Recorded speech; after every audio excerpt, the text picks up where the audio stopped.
All right, hi everyone. I'm Warlord Magni. Thank you all for being here. This is to the next installment of my Newb to Warlord series. Today we're going to learn about Madu basics. Right. So first off, this is a Madu. Right. A Madu is a combination of a shield and a weapon. In Amtgard, there's a couple of requirements. So if the weapon portion is under 12 inches, it's stab only.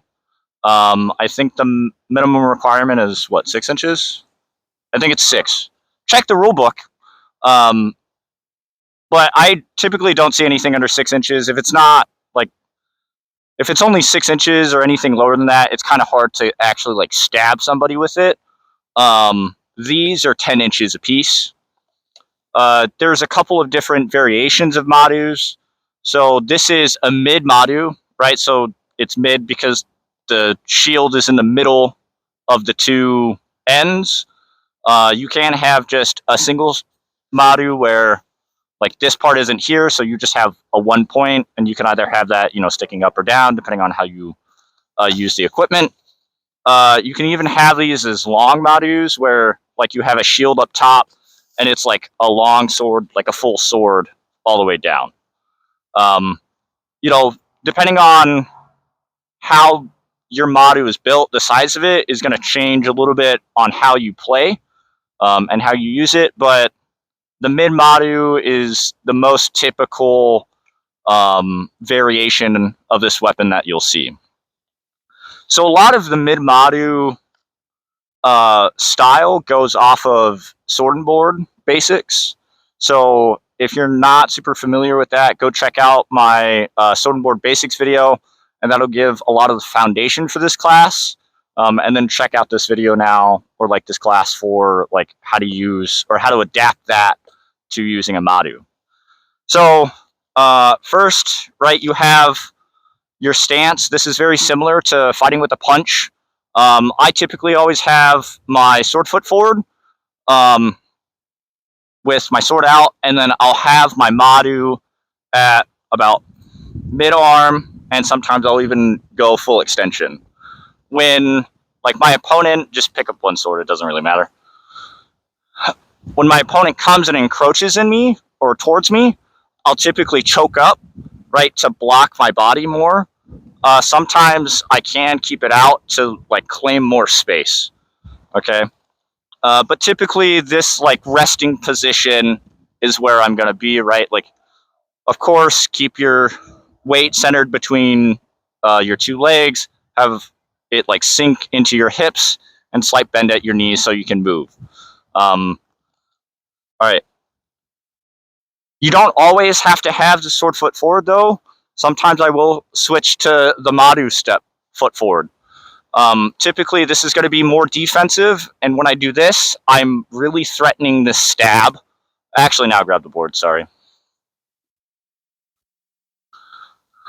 So here, when I'm sword foot forward, my sword hand is going to be the main threat, right? But now if I'm board foot forward, I can still hit, but I'm really able to get inside. This is a much more threatening position to stab. If you have, a 12-inch long striking surface or longer, you can slash. I've built slashing Madus. I don't find them super effective just because of the way that you're generating the force, right? I have to twist my wrist, or not my wrist, but I have to do this flat wrap to do it, and I don't find it very comfortable, and I don't think I'm really able to generate enough power to get a good hit. So that's typically why I don't do slashing Madus, and it's really just a stab for me. Let's see. All right, so again, right, I can be sword foot forward. In this situation, I'm really going to be setting up the combat, setting up the fight. I'll be faking to get something to open if I want to stab with the Madu. Whereas if I'm Madu or board foot forward, I'm going to actually be trying to initiate. I'm sorry. I'm not. I'm going to be initiating with the Madu to sort of either hit directly with the Madu or then follow up with the sword. Okay? And often when I fight Madu, I'm switching between my stances on the situation that's happening. Okay, so like if we're fighting and Sean, I'm gonna walk up into this fight. I'm gonna start off sword foot forward. If Sean encroaches on me, or I would do it that way. Sorry, I would step out. Right, you come in. I'm gonna step out, and maybe I actually want to aggress further, because if he's gonna come into my zone, especially since Sean is a right-handed fighter and I'm right-handed, when the hands match in handedness, it's the best time to use a Madu because I have the opening here. If Sean, or for example, if I was lefty, I don't, here, switch. If I'm a lefty and the Madu's in my right hand, I can't really get anything because the board is on this side, right? I'm going to have to rely to hit on the opening with my sword rather than with the Madu. So that's just something to keep in mind when you're fighting with a Madu or fighting against somebody that has a Madu. They want the easy access to your ribs and to your side, right? So switch back. So now, fighting with the Madu, let's talk about a couple of different shots that you can do. Pretty much everything that I do with the Madu is a simple setup. Very rarely when I'm throwing with this is it a blatant one-shot stab or anything like that. Only if it's like we're already engaged am I going to be trying to just stab right away. Okay? So I think the first shot that's the easiest to do is I'll fake over. I'll throw like to this board side to try to get like Sean twisted, and then I'll come in for the stab, right? You can do this in a variety of different locations. It doesn't always have to be here. If, Sean throws and responds, right? Like if I cross and then you cross, I can go here, here, here, here, right? I have all of that internal access. That's the point of the Madu, is to just have a very quick, easy response once they open up, right? So the point of this shield side cross is to open. If Sean doesn't open, I can go for the hip, the upper chest, or I can go for the low hip. If Sean decides to respond, I can go in, right? And now access the mid ribs. And you can do that sort of variation with the stab anywhere between just straight away versus with that combo.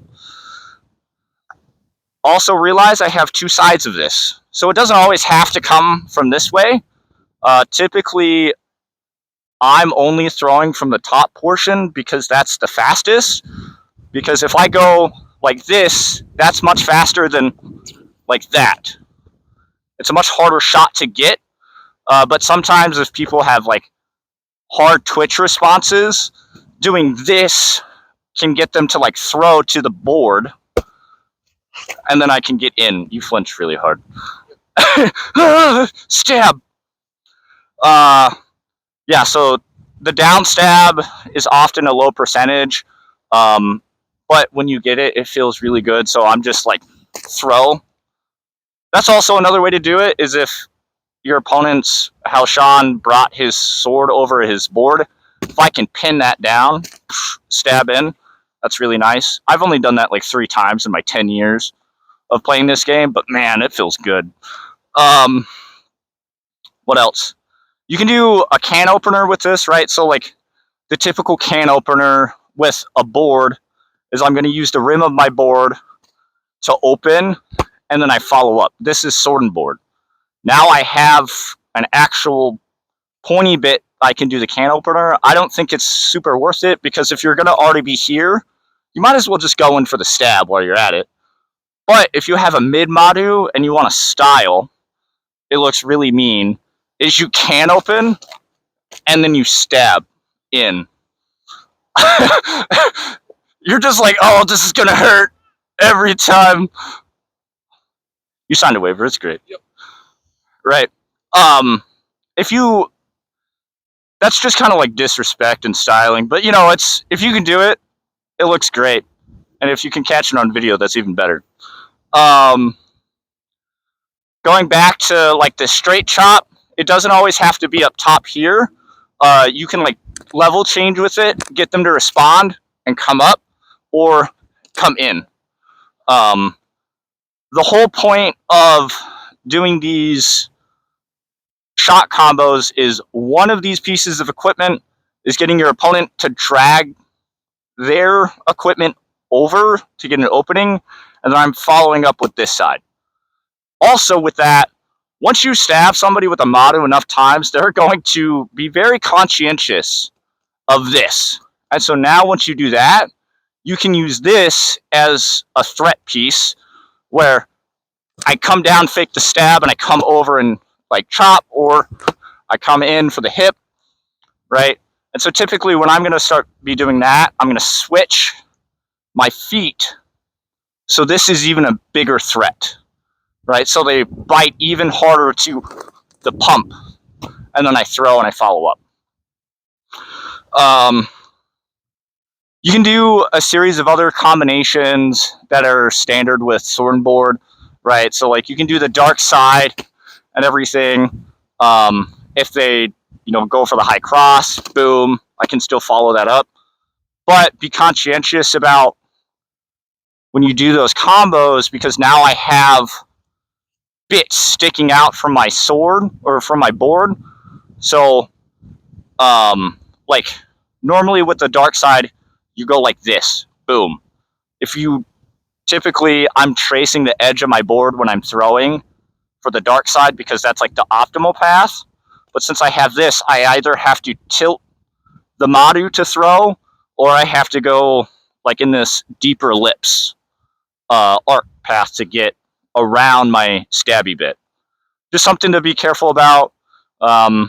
You'll learn as you work with the Madu that you'll hit your own equipment eventually, but then, you know, you'll work around it. All right. So already talked about, you know, doing the stance shift, especially like stepping in. One of the big things, or talking about stepping in, I really like to do this in my fighting style.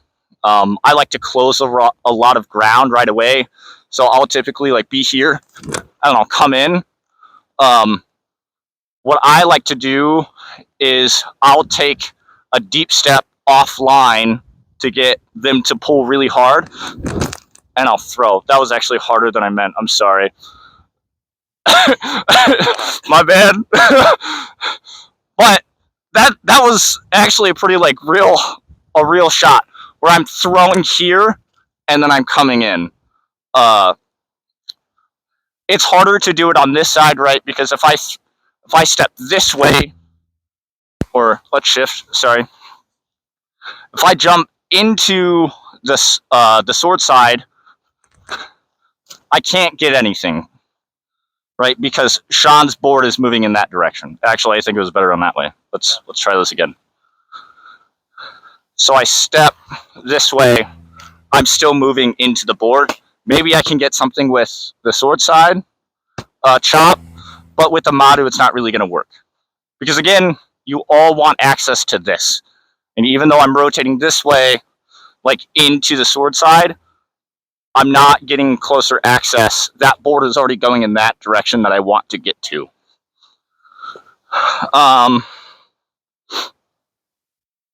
So yeah, I mean, those are like the nuts and bolts of fighting Madu. I think the biggest thing anybody that wants to start fighting Madu should take away is you need to use these in concert. It's not just this and then just this.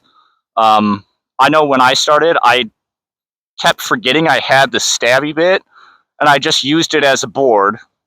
But once you realize, like, oh, I can, I can just gut people, it becomes actually really useful. You can do a lot of these things that I'm talking about applies to fighting Florentine fighters, right? So if you go flow, all of the things apply, but now I don't have to worry about a board. So it's really easy to just like chop in. I mean, again, you're going to have to worry about the extra offense that your opponent has now. Typically in this case, I'm always going to be board foot forward because I want to put more of my shield between my opponent and myself, but then I can threat with this directly straight out, or if Sean, for whatever reason, or my opponent throws to the outside lane, I can throw in, or I can block and stab down, right? Something I think just playing with, I think fighting Madu versus Florentine feels a little bit goofy just because it's not a common matchup that I fight on like the ditch field or 1v1 spars, just because everybody likes to use a board more than Florentine. So with that, right, that's really the summation of fighting with a Madu, but now that you know these things, you can think about how to fight against Madu, okay? And so what you really need to be careful about is don't forget this has a stabby bit. That's always the most common problem that I find when people are fighting me is I'll walk up and they'll just treat me like a boardman and I'll just gut the shit out of them. And they're like, oh, that's a Madu. That's not a shield. And I'm like, yeah. And then, you know, after like the second or third time, it like really clicks. So then I have to work for it. But if you see somebody and it has stuff sticking out, don't forget it's a Madu. Seems really straightforward, but it, you know, people forget it all the time.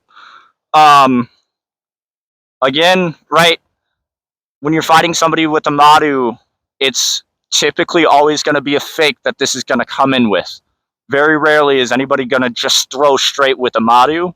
There's always a combination that you're going to have to watch out for. And then lastly, for when there is like the committed stabs with the Madu side, you're not going to want to pick up the board. A lot of people, what I see is like a common mistake is when I'll throw with the Madu, especially after you land the stab a few times, people want to be extra conservative on getting that block. So they'll throw the block really hard, or I guess that's liberal, not conservative, sorry. So they'll throw the block really hard, and then I can just follow up on the other side, right? So typically when you're going to block, most oftentimes you don't have to block that hard. It just has to be a very minor adjustment or a very slight twitch, where here, no, let me actually stab you. So here I can get the stab pretty easily. Now just, yeah, that's all Sean had to do to now, okay, maybe I'm like touching your arm, right? No? Okay. So go back. No, go back. Okay. And then you're doing like what, a 5-degree turn? Not even that? Yeah. It doesn't take a lot to block the stab. A stab in geometry or like in mechanics physically has a very narrow range of contact, right? So if you just have to turn off that location or that trajectory to go away from you. For a lot of that, check out my combat theory class. I talk about this in more detail. But it doesn't take a lot. Even if I'm going in, a slight turn is all it takes to block that stab. So that's why, like when I'm fighting Madu, I'm trying to get really big responses on my fake to get them to open up, because I don't want to have to deal with narrow margins. So yeah, that's kind of all I have prepared for this class, and hopefully you guys can take it and fight with Madus more and then not die so much. So that's all I have, and I look forward to having you guys on my next Newb to Warlord series, And thank you, Sean, for letting me stab you a lot. So, all right, thanks, guys. See you next time.